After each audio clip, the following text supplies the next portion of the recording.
सोने के 5 दिव्य तीर जिनसे भीष्म करना चाहते थे पांडवों का वध, लेकिन दुर्योधन की एक गलती ने पलट दिया महाभारत का पूरा इतिहास।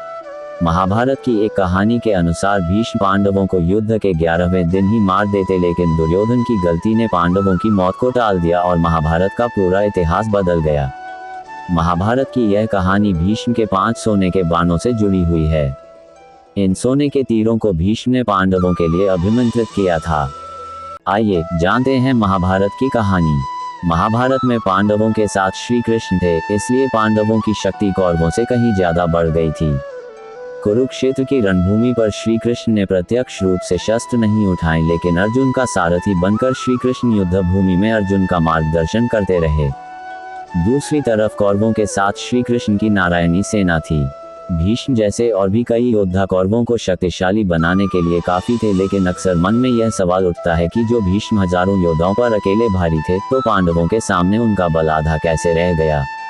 क्या भीष्म ने जानबूझकर अपनी पूरी शक्ति लगाकर पांडवों का अंत नहीं किया, या फिर कैसा कौन सा कारण था जिसकी वजह भीष्म पांडवों का वध नहीं कर सके। महाभारत में इससे जुड़ी एक कहानी मिलती है। महाभारत की इस कहानी के अनुसार दुर्योधन की एक गलती की वजह से महाभारत का पूरा खेल पलट गया था। आइए जानते हैं महाभारत की वो कहानी। कौरवों के प्रधान सेनापति भीष्म 10 दिनों तक पांडव सेना पर भारी पड़े थे। भीष्म इतने निपुण योद्धा थे कि एक ही दिन में हजारों सैनिकों को मौत के घाट उतार दिया करते थे, लेकिन दुर्योधन भीष्म पितामह से खुश नहीं था, क्योंकि कहीं न कहीं उसे ऐसा लगता था कि भीष्म जानबूझकर पांडवों का साथ देते हैं और उन्हें मारना नहीं चाहते। यही सोचकर दुर्योधन को भीष्म से सीधे बात करने का विचार आया। यही सोचकर दुर्योधन भीष्म के शिविर में पहुंचा। दुर्योधन भीष्म के पास पहुंचा तो भीष्म चिंतनशील होकर शिविर में बैठे थे। यूं आधी रात को दुर्योधन को अपने शिविर में प्रवेश करते देख भीष्म हैरान हुए। उन्होंने दुर्योधन से शिविर में आने का कारण पूछा तो दुर्योधन ने गुस्से में कहा, पितामह, आपके अन्याय के कारण मैं आधी रात को आपके शिविर में आने के लिए विवश हुआ हूँ। आप अगर पूरी कर्तव्य निष्ठा के साथ पांडवों के साथ युद्ध करते तो शायद मुझे यहाँ नहीं आना पड़ता। 10 दिन हो चुके हैं, लेकिन आप अभी तक पांडवों को पराजित नहीं कर पाए हैं। मुझे तो लगता है कि आप केवल लड़ने का अभिनय कर रहे हैं। आपको आज भी पांडवों से प्रेम है और आप मेरे खेमे में रहते हुए भी मेरे शत्रु बने हुए हैं। दुर्योधन के मुख से ऐसी बात सुनकर भीष्म बहुत दुखी हो गए। दुर्योधन के मुख से कटु वचन सुनकर भीष्म को हस्तिनापुर राज्य के प्रति अपनी कर्तव्य निष्ठा का एक बार फिर से स्मरण हो गया। भीष्म ने अपनी शस्त्र विद्या का प्रयोग करते हुए सोने के 5 तीर निकाले और इसे अभिमंत्रित करके बोले, दुर्योधन, तुम व्यर्थ में मेरी कर्तव्य निष्ठा पर संदेह करते हो।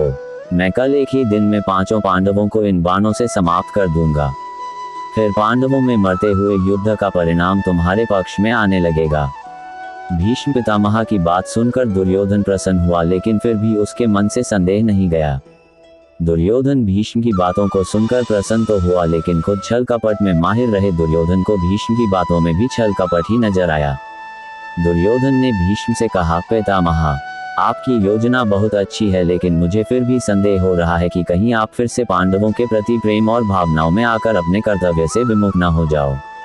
मुझे संदेह है कि युद्ध के अंतिम पलों में जब आपके पास पांडवों को मारने का पूरा अवसर होगा तो आप अपने बाणों को रोक सकते हो, इसलिए मुझे ये बाण दे दो। मैं युद्ध भूमि पर आपको ये 5 बाण लौटा दूंगा, तब आप मेरे सामने पांडवों का वध कर देना। दुर्योधन की बात सुनकर भीष्म ने 5 अभिमंत्रित बाण दुर्योधन को दे दिए।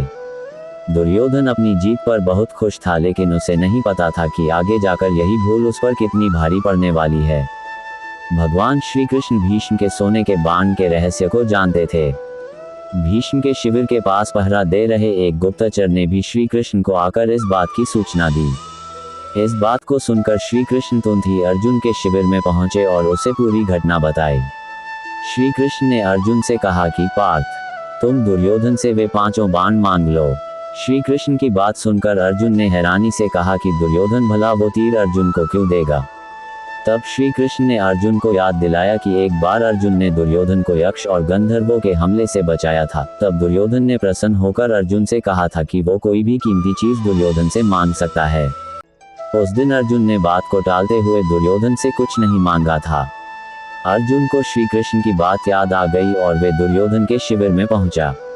अर्जुन ने दुर्योधन से वही 5 बाण मांगे, लेकिन दुर्योधन ने अर्जुन को मना कर दिया। तब अर्जुन ने दुर्योधन को उस घटना को याद दिलाते हुए अपना क्षत्रिय धर्म निभाने के लिए कहा। ये सुनकर दुर्योधन ने 5 बाण अर्जुन को दे दिए। इस तरह भीष्म ने बाण लेने की गलती दुर्योधन पर भारी पड़ी और पांडवों की मौत टल गई। मेरी यह जानकारी आपको अच्छी लगी हो तो मेरे चैनल को सब्सक्राइब करें, वीडियो को लाइक करें और कमेंट करें। धन्यवाद। राधे राधे।